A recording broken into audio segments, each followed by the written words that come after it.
जितेंद्र आव्हाड हे भ्रमिष्ट झालेत, एकाकी पडलेत, त्यामुळे ते वेगवेगळी वक्तव्य करतात। या पद्धतीचा पलटवार मंत्री हसन मुश्रीफ यांनी केलाय। जर भाजपसोबत जाण्याबाबतच्या चर्चेमध्ये मी नसतो तर मंत्री झालो असतो का, असा सवाल देखील हसन मुश्रीफ यांनी केलाय।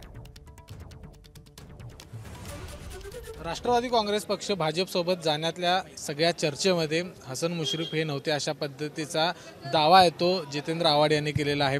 जितेंद्र आव्हाडांनी एक दररोज वेगवेगळी स्टेटमेंट देत आहेत। आता त्यांनी म्हटले की हसन मुश्रीफ हे त्या सगळ्या चर्चेमध्ये नव्हते, तुम्हाला भाजपसोबत जायचं नव्हतं। नाही, त्याला माहिती नाही। त्यांच्या सर्व चर्चेमध्ये अजितदादा पवारांच्याबरोबर मी स्वतः होतो। अनेक वेळा आम्ही ज्या वेळा पवार साहेबांना भेटलो त्यावेळा आमच्या शिष्टमंडळामध्ये मी होतो आणि त्यावेळा आपण बाबा राजकीय भूमिका आपण का बदलावी याचं विश्लेषण आम्ही त्यावेळा केलेलं होतं।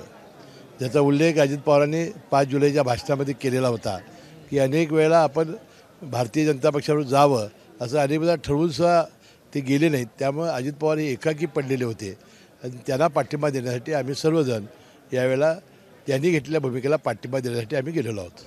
जितेंद्र आव्हाड अशी वेळोवेळी का स्टेटमेंट करतात? जितेंद्र आव्हाडांना संभ्रमावस्था तयार करायची असावेत। ते आता त्यांच्या पक्षामध्ये एकाकी पडलेले दिसत आहेत, कारण त्यांनी परवा विरोधी पक्षाच्या नेत्याला जो निधी दिला त्याबद्दल केलेल्या वक्तव्यामुळं किंवा याच्यामध्ये एकाकी पडलेले आहेत। त्यांना संभ्रमावस्था तयार करायची आहे। ते परवा म्हणाले की RSSमध्ये बैठक झाली आणि इथून पुढं फक्त भारतीय जनता पक्षाने स्वतःच्या ताकदीवर निवडणुका लढवाव्यात अशी बैठक झालेली आहे।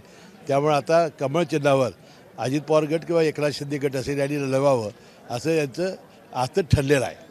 लगेच बावनकुळे जे प्रदेशाध्यक्ष आहेत त्यांनी सांगितलं की अशी कुठलीही बैठक झालेली नाही आणि आव्हाड हे तिघामध्ये पक्षामध्ये भांडण लावण्याचा संभ्रम निर्माण करण्याचा प्रयत्न करत आहेत आणि म्हणून अशा गोष्टीला अजिबात न विश्वास ठेवता की जितेंद्र आव्हाड हे भ्रमिष्ठासारखे वागत आहेत। जितेंद्र आव्हाड हे एकाकी पडले आहेत आणि म्हणूनच अशी वेगवेगळी वक्तव्य करत आहेत, अशा पद्धतीची टीका आहे ती हसन मुश्रीफ यांनी केली आहे। कॅमेरामॅन निलेश शेवाळेसह विजय केसरकर, ABP माझा, कोल्हापूर।